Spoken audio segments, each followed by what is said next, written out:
heating oils and ran out of canvas. I built a wood... Ah, Hagerman, you've come at last. You've been late every day for the past 4 weeks. What's holding you up? My legs. I'm tired. I stayed up until 3 o'clock in the morning doing homework. Hardly slept. So I'd be ready to go to class the next day.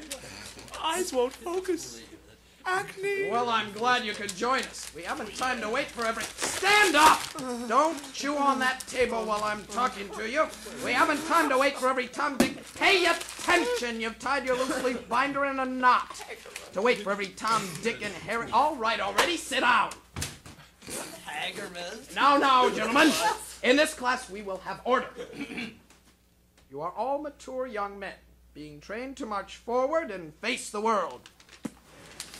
Why, when I was your age, I was the Soapy Sunbox champion in 7 states. As individuals, you must be encouraged to speak freely and challenge everything you see and hear. But, sir! And above all, you must learn the meaning of the word relevance. Relevance. Yes, relevance. Only the most modern and relevant technique shall be used. The individual must reach his own level of comprehensions. And that is why I dislike the grading system so intensely. I'm not your typical teacher, and I didn't get a PhD in biophysics and tuba playing for nothing. I was a champion at ice boat boxing for 8 years, you know. But enough about relevance. Let's get down to business. I was lecturing about Vasil Neutrino's theory of the half-life of the positive protoparticle. Kindly look at the blackboard, please.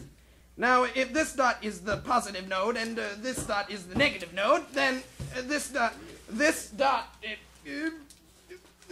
blackboard is filthy. But, sir! Yes? You have 2 protoparticles of converse composition in the same super subspace. How can that be? Same super... Fact! These conditions are only prerequisite to the prescribed problem. The real question is this.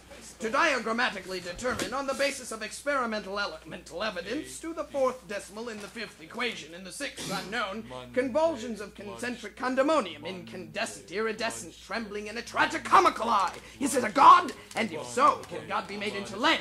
As we were led to believe by those alchemists, augmented by those Argentines, filthy foreigners, they ought to be locked up to protect the free-thinking individual. And Adams, hurry scurrying like slugworms, those tiny, slimy, obscene green things on wings, nibbly nebulous over Nebraska. Out of sight, out of mind, let us return to find anti-matter, anti-universes, anti-universities, anti-yada, yada, yada, the convex anti-ridiculous, of the uncontrollable power that Neutrino, here's your parents, would you care to answer the question